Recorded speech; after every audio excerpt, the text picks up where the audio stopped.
Change Management and Sustainability presentation by Angela Cox. I chose Kotter's 8-step model. It is a change management model that has a particular focus on people during the change process.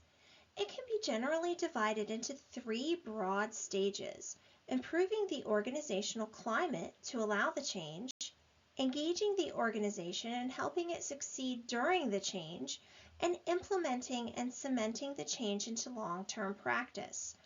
I chose this model because I thought it would be the most effective of those presented for creating long-lasting, sustainable change that engages all of the stakeholders in a positive way. In my opinion, this model is particularly appropriate for school settings, as Kotter drew heavily on psychology and his interactions with and observations of people when developing this model. Schools are almost entirely dependent upon people for their success. When our school has reached its full potential, my vision is that it will be a place where students and staff want to come every day. Teachers will have the instructional time to address the learning deficits that students face, the planning time to utilize data and design instruction and assessments that meet the needs of the learners, and the professional development and instructional support to continue to improve our practices. Teachers will have a voice and an essential part in the continuous improvement of the school. Teacher leaders will play an integral part in the realization of this vision. Students will be supported in developing habits to support them in their learning. They will have the class time, the supports, and learning activities which will allow them to reach their fullest potential. Here is an example of a vision statement that supports my vision. Of course, the actual vision statement would be developed in conjunction with the stakeholders in the school. In Kotter's 8-step model, step 1 is to create a sense of urgency. What we're doing now isn't working. It isn't working for teachers, and it isn't working for students. Let's look at MCAP data to see why. In math, only 12.4% of our students are proficient. For African American students, that's only 6.7%. Economically disadvantaged students, 6.6%. And for our students with disabilities, less than 5% of our students are proficient. On the MCAP, we are assessed in 7 different subgroups. We didn't meet our annual target in any of them. We had 2 subgroups that showed no improvement whatsoever: our Hispanic and Latino students and our economically disadvantaged students. Clearly, what we're doing now isn't working. ELA is a little bit better, but not much. All students, our proficiency rate was 42.4%. African American students dropped down to 22.2. For economically disadvantaged students, that's 34.3. But our students with disabilities, again, are less than 5%. Again, we are assessed in 7 different subgroups. We didn't meet our annual target in any of them. We had 2 subgroups with 0 improvement: our Black or African American students and our students with disabilities. Clearly, something needs to change for our students. If you take a look at the difference between our teachers in the 2022-2023 school year and the 2024-2025 school year, you can see there's been a huge shift in the qualifications of our staff in a really short period of time. Clearly, our school is losing a lot of teachers really quickly, and we need to do something about it. If we don't change, then the outcomes for our students are only going to get even worse. Step 2 in Kotter's 8-step model is to build a team with the correct skills to lead and implement the change.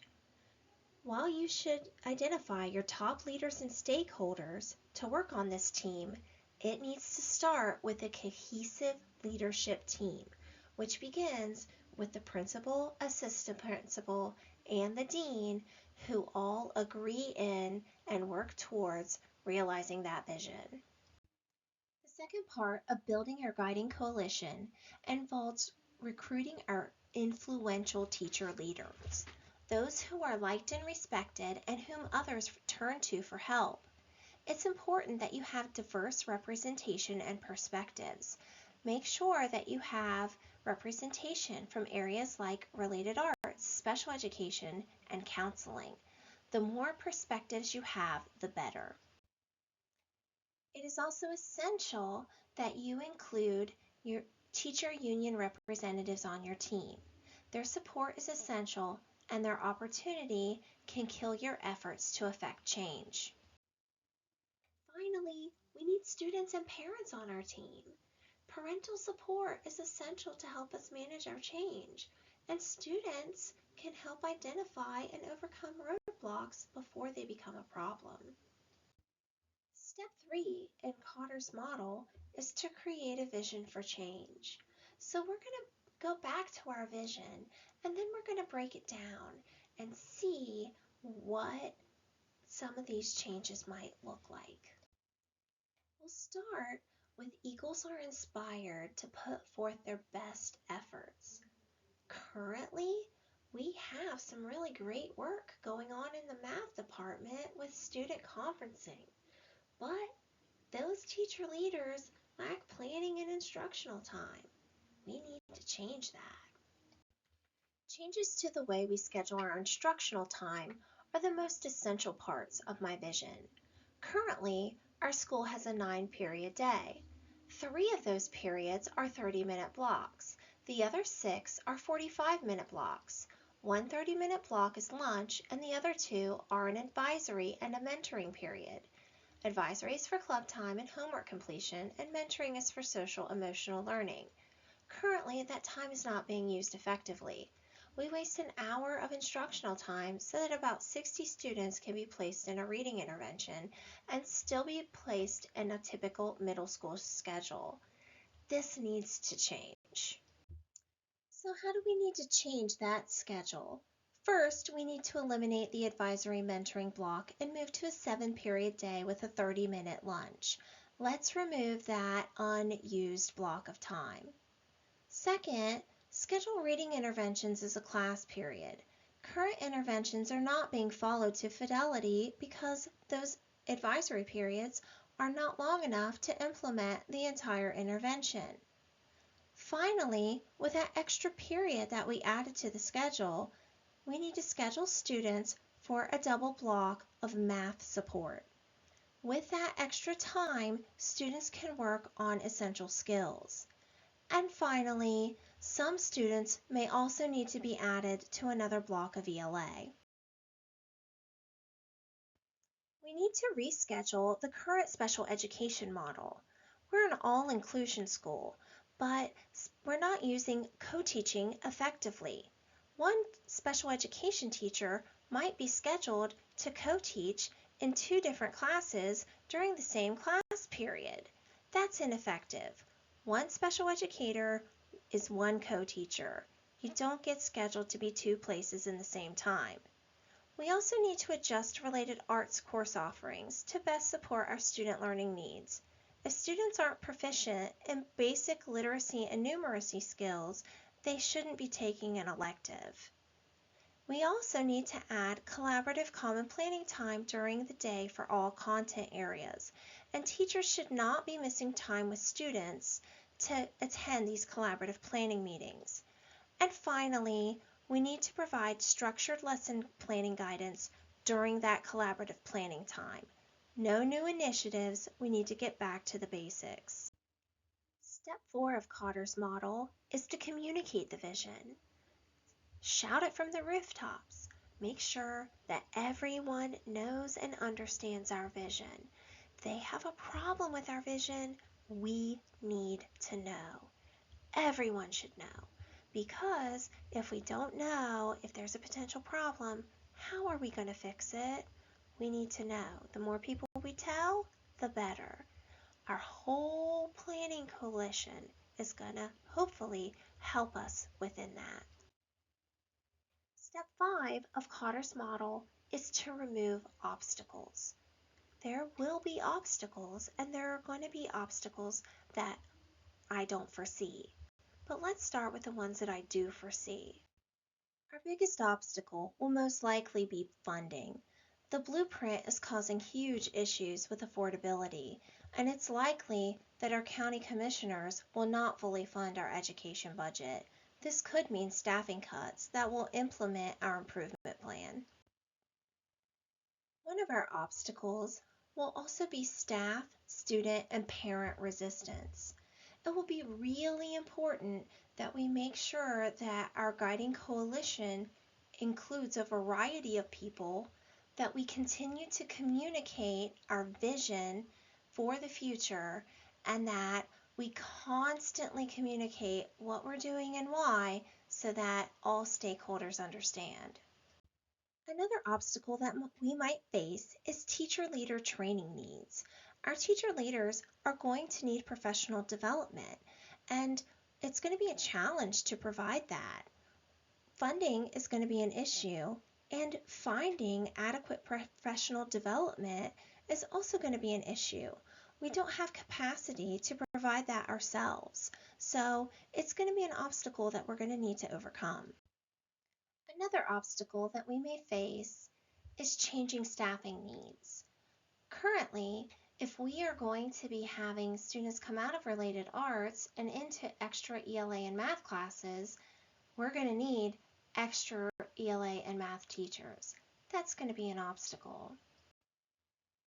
Step 6 is to generate short-term wins. Once we make those changes and our teacher leaders are integrated into the school, we're going to generate some short-term wins. We need to celebrate that because we deserve it. Step 7 is to build on the change. Once we start to see results, we need to continue to improve even more. As our proficiency of our students grow, our interventions may need to change to support our gifted and talented students, who hopefully will advance rapidly. We might need to accelerate learning for our high school students. There are a lot of schools that offer high school students at the middle school level. We also might need to allow for additional electives that previously were cut to allow for interventions.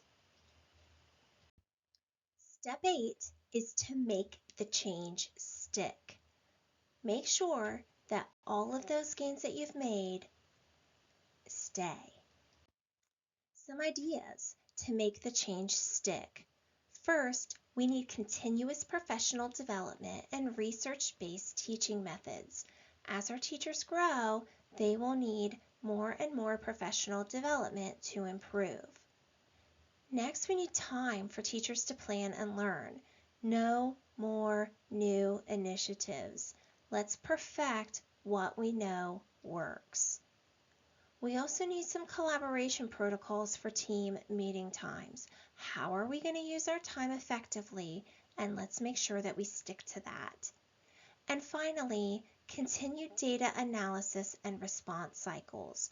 We need to take a look at what we're doing and whether or not it's working so that we can use our time effectively. Some ideas for step 8. Continued commitment to advanced student learning for all students. Continued planning for replacement of our teacher leaders.